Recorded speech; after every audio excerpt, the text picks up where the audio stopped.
नमस्कार, मी प्राध्यापक प्रवीण बोंद्रे, अकोटवरून, जिल्हा अकोला. नुकताच राष्ट्रसेवा परिषद पुणे आणि मराठी बोली पुणे यांच्यातर्फे राज्यस्तरीय समाज महर्षी पुरस्कार 2026 हा अकोला जिल्ह्यातील अकोट येथील सरस्वती नगर येथे राहणारे सन्माननीय संजय मधुकर अरबट यांना जाहीर झालेला आहे. त्यामुळेच आपण सन्माननीय संजय मधुकर अरबट यांची आपण बाईट घेत आहोत. संजय मधुकर अरबट यांचं कवितेच्या प्रांतात महाराष्ट्रात खूप मोठं नाव आहे. तर त्यामुळे आपण यांची जी साहित्यिक वाटचाल कशी झाली, तर हे जे त्यांचं जे कार्य आहे हे आपण या बाईटच्या माध्यमातून आपण जाणून घेत आहोत. मी सन्माननीय संजयजी अरबट यांना मी पहिला प्रश्न विचारतो आहे. सर, कृपया आपला थोडक्यात जो साहित्यिक परिचय आहे आमच्या महाराष्ट्रातील लोकांना आपण द्यावा, अशी मी आपणास विनंती करतो. नमस्कार. आम्ही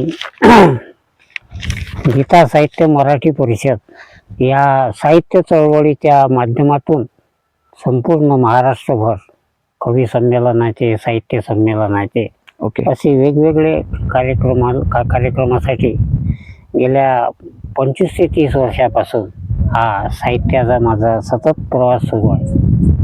आणि आज गीता साहित्य मराठी परिषद ही साहित्य चळवळ एक ग्रामीण साहित्य चळवळ आहे. गीता साहित्य परिषदेचा पहिला उद्देश आहे जे ग्रामीण भागात नवीन कलावंत, नवीन कवी, लेखक निर्माण होतात, त्यांना व्यासपीठ निर्माण करून देण्याचं कार्य हे गीता साहित्य परिषद प्रामुख्याने करते.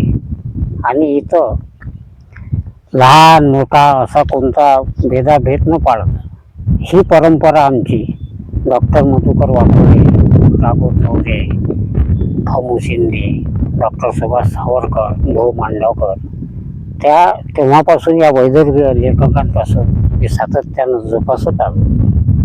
आणि मला हे म्हणायचं आहे, कोणताही मनुष्य, कोणताही व्यक्ती हा पुरस्काराने, सन्मानाने मोठा होत नसते. मनुष्य हा त्याच्या कार्याने मोठा होते. कार्य कसं असते की तुम्ही केलेली निर्मिती, तुम्ही केलेलं हे हाच तुमचा सगळ्यात मोठा पुरावा असते. तुम्ही लिहिलेली कविता, तुम्ही लिहिलेलं नाटक. आणि ह्या कला आता पुढचं हे मोबाईल युग आहे, या काळानुसार या जिवंत असणं अतिशय या नवीन पिढीसाठी एक आशादायी आहे. म्हणून अशातून मला एक म्हणायचं आहे की वाकुळकराच्या भाषेत, वार झाले तर झेलले पाहिजे, दुःख डोळ्यात पेलले पाहिजे. वार झाले तर झेलले पाहिजे, दुःख डोळ्यात पेलले पाहिजे. हे जगाला नव्हे, मी तुला सांगतो कलावंता, तुझ्याशीच तू एकदा कुठे प्रामाणिक असले पाहिजे.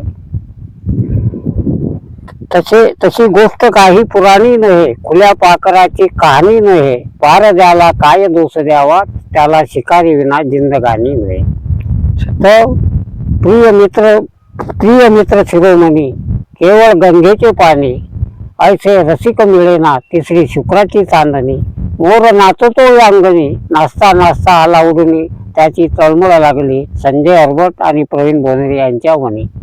म्हणून यांची इच्छा होती किंवा तुम्हाला अनेक पुरस्कार आजपर्यंत भेटत आले, हे आले, आणि मी पुरस्कार घेत आलो, पुरस्कार हे करत आलो, पण मी पुरस्कारासाठी काही फार मोठा भारावल्या गेलो नाही.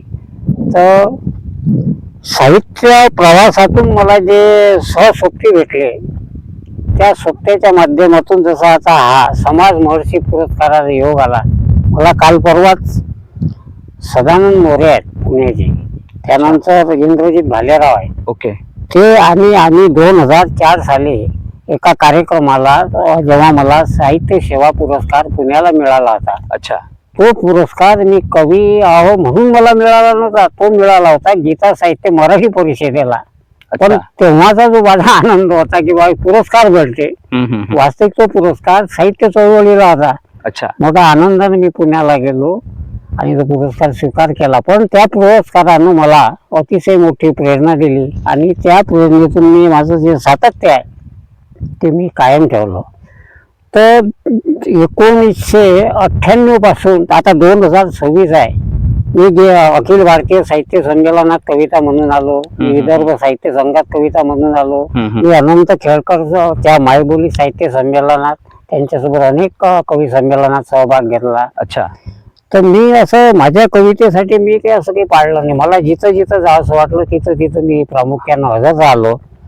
तर 2004 साली जो साहित्य सेवा पुरस्कार मला प्राप्त झाला, तर त्या पुरस्काराच्या अनुषंगाने त्या समितीने आता हे मायबोली साहित्य प्रतिष्ठान आहे, मायबोली आपलं हे आहे मायबोली पुणे आणि राष्ट्र सेवा परिषद या संस्थेचा यावर्षी वर्धापन दिन आहे.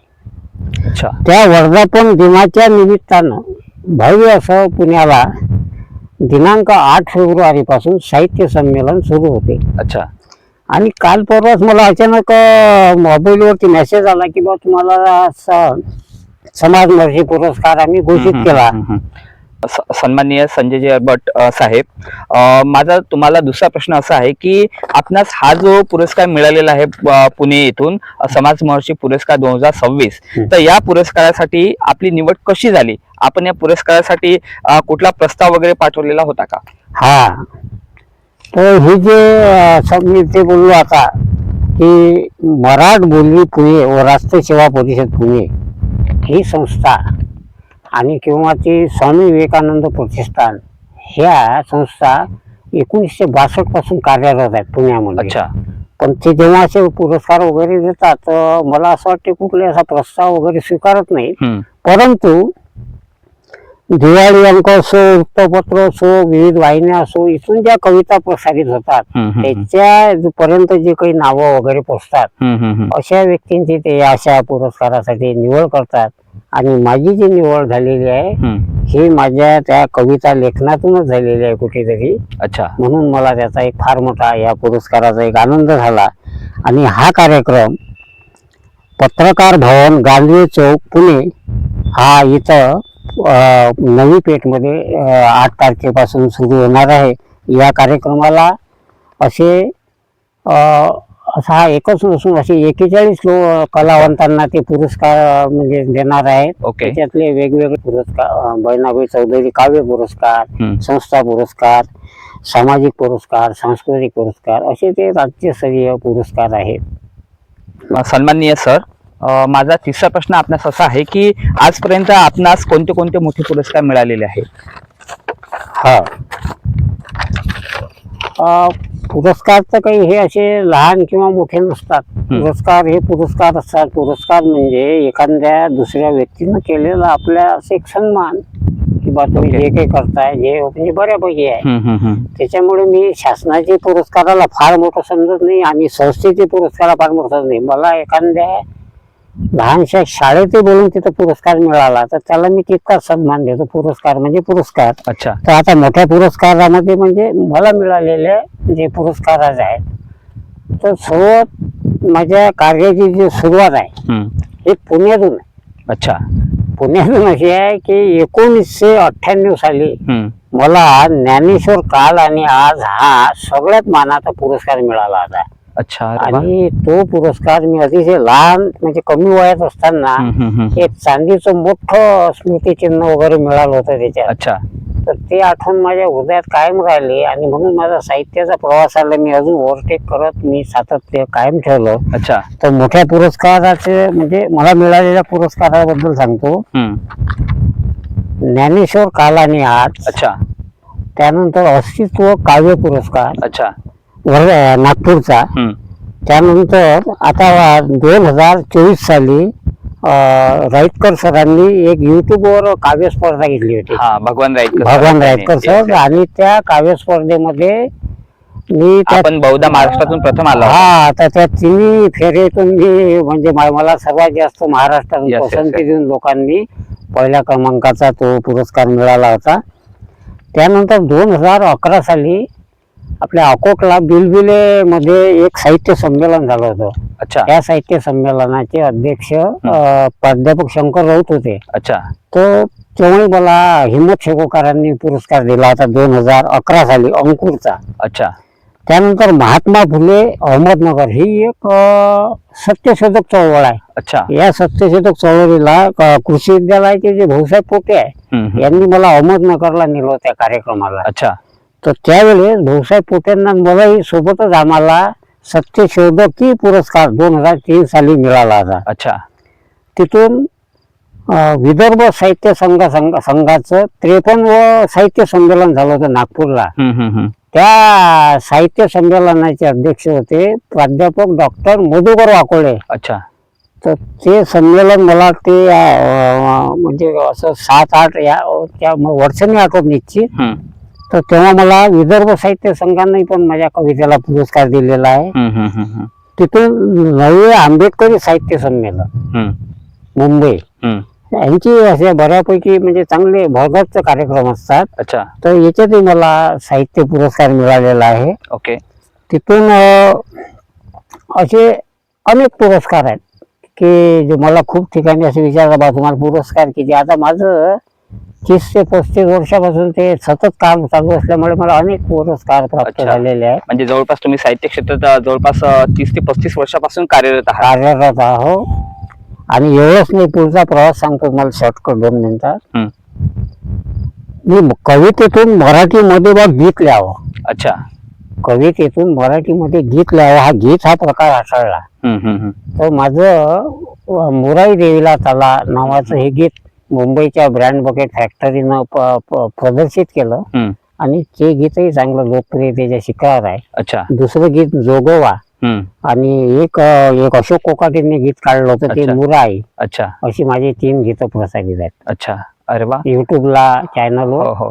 म्हणजे सरांचं साहित्यिक वाटचाल जे पूर्ण महाराष्ट्रामध्ये, मग वर्तमानपत्रातून त्यांचे असंख्य लेख आजपर्यंत प्रकाशित झालेले आहेत, असंख्य कविता त्यांच्या प्रकाशित झालेल्या आहेत. आणि याचं जे फळ आहे तर खरं तर पुणे येथील जी सध्या त्यांना जो पुरस्कार मिळालेला आहे हे खरं तर त्याचं एक फळ आहे.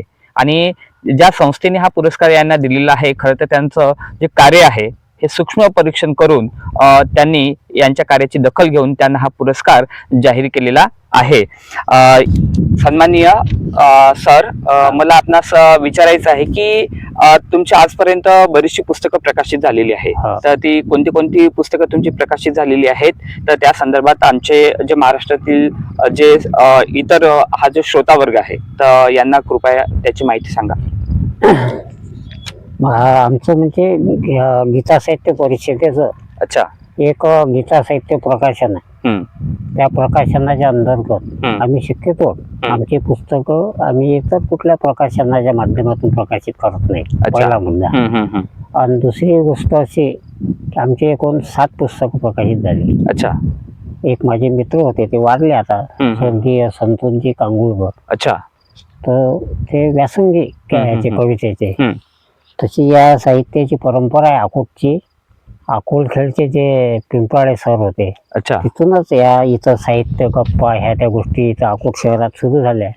अकोलखेड पासूनच याचा असा थोडा मला उगम म्हणायला काही हरकत नाही. अच्छा.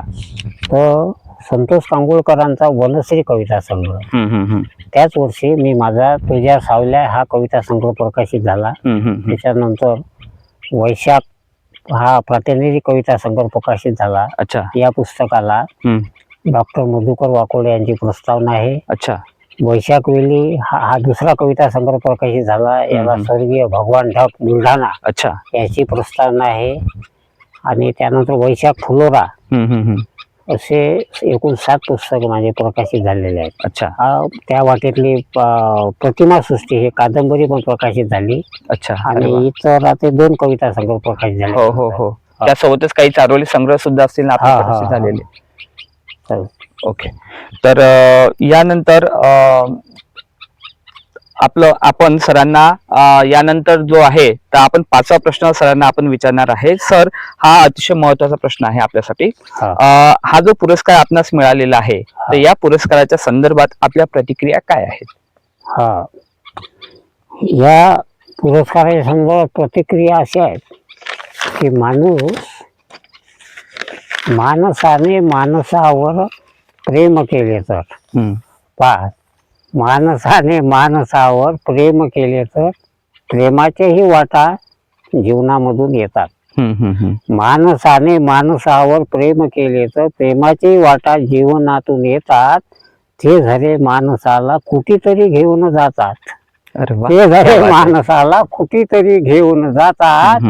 जाता जाता वसा असतो कुट्टीचा आणि याचा, जाता जाता वसा असतो तिचा आणि याचा, दरीतले खोल अंगणे माणसातले पहाडाच्या क्रांतीपर्यंत विभूतीला होतील नाते. म्हणजे हा जो मला समाज मोर्चे पुरस्कार मिळाला, त्या दिवशी मला माझे ते आमचे भुसावळचे काशीनाथ बारंबे सर आहेत, अच्छा. त्यांनी सांगितलं की बा आपला जो आज सहवास आहे हे आहे ते परमेश्वर उबरदंड आहे पुण्याला, हो. आम्ही तुमचे नाव वगैरे सुचून या पुरस्कार विदर्भातून संजय वरबटला मिळाला पाहिजे. संजय वरबटचं जे काव्य आहे कवितेच्या प्रांतात ओके. अनेक वर्षापासून सुरू आहे. त्याच्यामुळे मला खूप आनंद झाला की बा 25 वर्षानंतरही आठवण ठेवून त्या माणसांनी माझा गौरव केला. त्यांना मी इथूनच कुठेतरी शुभेच्छा देतो. अच्छा. हा. अतिशय सुंदर अशी माहिती सरांनी दिली आहे. पुरस्काराच्या संदर्भात सुंदर अशा प्रतिक्रिया सरांनी आपणास दिलेल्या आहेत. आणि सरांना पुढचा प्रश्न माझा असा आहे की सर साहित्यिक क्षेत्रात तर त्यांचं नाव अग्रेसर आहेच, जवळपास 30 ते 35 वर्षापासून. सर मला सांगा की आपण या साहित्यिक क्षेत्राच्या व्यतिरिक्त अधिक आपण काय काय केलेलं आहे आपल्या जीवनामध्ये? हा, आता माझं गाव आहे मुरादेवी, तिथं एकविरा देवी सार्वजनिक वाचनालय निर्माण केलं. त्या वाचनालयाची प्रेरणा मला संत वासुदेव महाराजांनी दिली होती. अच्छा. खूप आम्हाला असे सप्रेमेट वगैरे पुस्तक येतात, पुस्तकाचे असे ढिगारे पडलेले असतात. वासुदेव महाराजांनी सांगितलं की हे पुस्तक असे खराब केल्यापेक्षा अरबट साहेब तुम्ही आता एक वाचनालय निर्माण करा. मग मला ते एकदम पटलं. मी ते वाचनालय काढलं. मला सरकारी ग्रँड म्हणजे गव्हर्नमेंटनं मला ग्रँड दिले वाचनालयाला, एकविरा देवी सार्वजनिक वाचनालय. त्या वाचनालयामध्ये जे साहित्यिक पुस्तक मला सप्रेम भेटतात, अच्छा, ते मी कुठलेही न पैसा घेता ते पुस्तक त्या वाचनालयाला डोनेट करतो. अच्छा. आणि इतर मग साहित्यिकाकडून मी खूप पुस्तकं जमा केली. आज माझं समृद्ध जिथं मुराला मी वाचनालयाची निर्मिती केलेली आहे. अच्छा. तुम्ही मला सांगा की शासनाचे जे कार्यक्रम आहेत, तर शासनाच्या कार्यक्रमाच्या संदर्भात आपला संपर्क कसा आला आणि कुठल्या कुठल्या प्रकारचे शासकीय कार्यक्रमात आपण त्याच्यामध्ये इन्व्हॉल्व आहात? हो ना, आता हे जे बोललो मी, अशासकीय सदस्य अवैध दारू प्रतिबंधक समिती, अच्छा, या समितीवर मला कलेक्टर साहेबांनी म्हणजे अशासकीय सदस्य म्हणून निवड झाली. ही निवड आमदार प्रकाश भाडसागळे यांच्या माध्यमातून येते. अच्छा. तर या समितीवर मला आता मी सध्या आहेच त्याचा सदस्य, काम करायचा हे आलेलं आहे. आणि दुसरी गोष्ट, हे जे शासनाचे जे कार्यक्रम आहेत, एक मनोहर बुटे होते SD ऑफिस. अच्छा. तर मनोहर बुटे हे चांगले कवी होते, ते वारले आज. तर मनोहर बुटे हे सतत माझ्यासोबत असायचे. आम्ही कवी संमेलनाला कार्यक्रमाला जातो. तर त्यांनी मला तहसीलदार साहेबांना सांगून जिल्हाधिकारी कार्यालयाच्या मार्फत वसंतराव नाईक शेती स्वावलंबन मिशनचे असे पूर्ण अकोट तालुक्याचे कार्यक्रम दिले होते. अच्छा. तर ते कार्यक्रम आम्ही देवराव तेलगोटे, दिनेश मोडकर, राजीव चिमणकर असे अनेक नावं आहेत. तर आम्ही एका चेंबूरभर आम्ही पूर्ण 15 म्हणून ते कार्यक्रम केलेले आहेत 2007 साली. शासनाने आम्हाला त्यातून तेव्हाही पुरस्कार दिला होता. अच्छा. तर यानंतर मला सांगा की काव्य स्पर्धेचे अकोटचे निर्माते आपण कसे आहात? हा, बरोबर. तर सुरुवातीला मी जेव्हा अकोट शहरात लहान होतो, पूर्वी आम्ही धनुरी पनोरीला राहत होतो. माझे वडील हे शिक्षक होते. मग धनुरी पनोरीवरून आम्ही इथं अकोटला आलो. मग अकोटला आल्यानंतर अकोटला एक विठ्ठल कुलट आहेत कवीवर. तर विठ्ठलराव कुलट, नरेंद्र इंगळे हे माझ्यापेक्षा वयस्कर सिनियर लोक. तर अशी काव्य स्पर्धा आम्ही आयोजित केली होती. तर विठ्ठलराव करा तुम्ही करसान. तर प्रतिभा साहित्य संघाच्या काव्य स्पर्धेचा मी संयोजक होतो त्यावेळेस. नरेंद्र इंगळे, मी, हे तर ते ज्या अशा प्रतिभा साहित्य संघाने या काव्य स्पर्धा घेतल्या. त्याच्यानंतर मग आम्ही गीता साहित्य परिषदेच्या माध्यमातून काव्य स्पर्धा सुरू केल्या. आणि काव्य स्पर्धा सुरू केल्यानंतर शेवटी काय असते तुमच्या भाषेमध्ये, शेवटी प्रत्येक गोष्टीला पैशाचा विषय येतो. तर मग कधी काळी आम्ही साहित्य संमेलन घेतले, कधी आम्हाला साहित्य संमेलन घेणं शक्य झालं नाही पैशाअभावी. मग नुसतं आम्ही काव्य स्पर्धा घेतल्या. पण हे सातत्य आम्ही 2001 पासून तर 2017 पर्यंत खंत पडू दिला नाही. अच्छा. महाराष्ट्रातल्या नवोदित कवी लेखकांना 17 पर्यंत 23 उत्तेजनार्थ पुरस्कार अच्छा. आणि 3 प्रथम तृतीय तृतीय असे 23 पुरस्कार लोकांना स्पॉन्सरशिप करून दरवर्षी दिले, त्याच्याच नावानं स्मृतिचिन्ह आहे. अच्छा. तर त्याच्यात मग बरेचदा आम्ही मग कवी संमेलन येते, म्हणजे माझा जो व्यापक परिचय झाला या काव्य स्पर्धेच्या माध्यमातून बराचसा झाला. बरोबर आहे. आणि त्याच्यानंतर एक महत्वाचं, अकोल्याला मायबोली, जसं आपलं गीता साहित्य परिषद आहे, हो हो, तर मायबोली प्रतिष्ठान आहे. अनंत केळकर त्याचे संस्थापक अध्यक्ष आहे. तर त्यांच्या मार्फते अनेक ठिकाणी मला कवी संमेलनाला जायचा योगायोग आला. आणि तो योगायोग नरेंद्र इंगळे यांच्या मार्फत मला अनंतराव केळकरांचा परिचय झाला. त्या माध्यमातून मी बऱ्याच कवी संमेलनात त्यांची सहभागी झालो. अच्छा. आणि दुसरी गोष्ट, वासुदेव डांगे, शंकर चोपडे, देवराव तेलगोटे, दिनेश बोडोकार, सगो वानखळे असे अकोटचे जे आमचे ते टीम होते कवी लोकांची, गजानन टवरे, राजकुमार भगत, या सगळे मिळून आम्ही मग असे तालुक्यात कुठेही काही कवी संमेलन असलं तर आम्ही ते कार्यक्रमाला जातो. आम्हाला खूप आवड आहे कवी संमेलन. ओके. तर असं हे अकोटचं व्यक्तिमत्व आहे, जे महाराष्ट्रामध्ये ज्यांनी कवितेच्या क्षेत्रामध्ये आपला महत्वाचा ठसा उमटवलेला आहे. सन्माननीय संजयजी अरवट यांना नुकताच राष्ट्रसेवा परिषद पुणे आणि मराठबोली पुणे यांच्यातर्फे राज्यस्तरीय समाज महर्षी पुरस्कार 2026 त्यांना प्राप्त झालेला आहे. त्याबद्दल मी स्वतः प्राध्यापक प्रवीण बोंद्रे त्यांना भरपूर शुभेच्छा देतो. आणि आपली अशीच भविष्यामध्ये अशाच प्रकारची साहित्य क्षेत्रामध्ये जी वाटचाल आहे ही अग्रेसर राहो, याबद्दल मी शुभेच्छा व्यक्त करतो. सरांना विनंती करतो की त्यांनी शेवटी एक चारोळी आम्हाला सांगायची. काय असते, वळभूमीचा इशारा.